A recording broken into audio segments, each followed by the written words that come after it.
hi friends രംഗങ്ങളിലെങ്ങനെ ഉള്ളവർക്ക് എല്ലാവരും റാഹത്തല്ലേ നാനും റാഹത്ത് ഇന്നത്തെ ഒരു റെസിപ്പി എന്ന് വെച്ചിട്ടുണ്ടെങ്കിൽ ഒരു കിണ്ണത്തപ്പാക്കുക കിണ്ണത്തപ്പേന്ന് ഒരു കിണ്ണത്തിൽ ബീത്തിട്ട് ഒരു കിണ്ണത്തപ്പാക്കുക ಅದಕ್ಕೆ ನಾನು ഒരു 1.5 പൗരത്തിൽ പച്ചരി എടുത്തുകൊണ്ട് റൈസിൻ്റെ പച്ചരി കിട്ടുന്നത് ഒരു 1/4 kg ചക്കര പിന്നെ ഒരു ബൗളിലെത്ര തേങ്ങ ഒരു കോലിൻ്റെ മുട്ട തെല്ലുപ്പു തെല്ല് സോഡക്കാർ ഇട്ട ഇത് ഫസ്റ്റ് ಇದಕ್ಕೆ ಮಿಕ್ಸಿ ಆರಿಗಿಟ್ಟು ಅರಕುವ ಎಲ್ಲ ಮಿಕ್ಸಿ ಆರಿಗಿಟ್ರೆ ಈ ಕೋಲ್ಡ್ ಮುಟ್ಟೆ ಇಡುವ ಇದಕ್ಕೆ ಇಟ್ಟಿಟ್ಟು തെല്ല് തന്നി ബീത്തുക ചെമ്മ തന്നി ബീത്തിട്ട് വേണ്ട നമുക്ക് അരക്കുക എത്ര തന്നി ബീത്തിട്ട് നോക്കുക ഒരു തെല്ല് ബീത്തിയെ ഇതരച്ചിക്കൊണ്ടെന്നാണ് തന്നി ഒന്ന് ബീത്തിട്ടില്ലേ അതേ ഫസ്റ്റ് ബീത്തി തന്നി മാത്ര തന്നിയെല്ലാം അങ്ങനെ ഉണ്ടു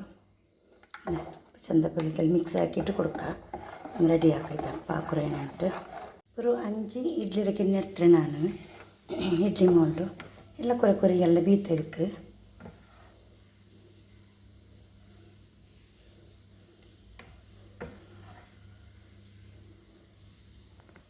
ಎಲ್ಲ ಕಿನ್ನತ್ತಿಗೆ ಬೀತಿ ಎಣ್ಣೆ ತೋತಿಟ್ಟು ಎಣ್ಣೆತ್ತಲ್ಲಿ ಸ್ಪ್ರೆಡ್ ಹಾಕೊಂಡು ಎಣ್ಣೆ ಸ್ಪ್ರೆಡ್ ಹಾಕಿಟ್ಟು ಈ ಕಿನ್ನತ್ತಿಗೆಲ್ಲ ಬೀತಿದ್ದು ಬೇವಬೇಕು ಗ್ಯಾಸ್ ಆನ್ ಹಾಕಿತ್ತು ಒಂದು ಬೇವಬೇಕು ನನ್ನೆ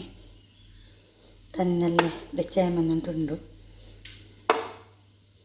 ಎಲ್ಲ ತುಂದುರ್ಲೆಲ್ಲ ಬೆಚ್ಚಿತ್ತಾಯ್ತು ಇನ್ನು ഒരു 10-15 ನಿಮಿಷ നല്ല ಬೇಪಾಟುವ ಇದು ಬೆಂದ್ರೆ ಅಂಟು ನೋಕ ಬೆಂದ್ರೆ ಎಲ್ಲ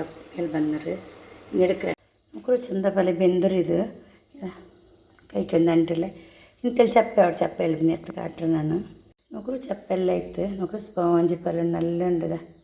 നല്ല ടേസ്റ്റും ഇക്കറതേ പലമേ മുട്ടെല്ലാം ഇട്ടിട്ട് മക്കൾക്കെല്ലാം സ്കൂളിൽ വിട്ട് വരുമ്പോഴത്തേക്കും എന്തെല്ലാം ആക്കി വെച്ചും കൊസി അവരെല്ലാം മക്കಳು നിങ്ങൾ ಟ್ರೈ ಹಾಕೋರು വീഡിയോ ഇഷ്ടമായി വീഡിയോ ഒരു ലൈക്ക് ಹಾಕೋರು ಫ್ಯಾಮಿಲಿ ಫ್ರೆಂಡ್ಸ್ಗೆಲ್ಲ ಕಟ್ತರು ಹಂಗೆ ನೋಕಿ ಹಂಗೆ ಲೈಕ್ ಹಾಕಟ್ಟು അതേപോലെ ആ ചാനലിൽ സബ്സ്ക്രൈബ് ആക്കിയല്ലോ താങ്ക് യു ടേക്ക് കെയർ അസ്സലാമു അലൈക്കും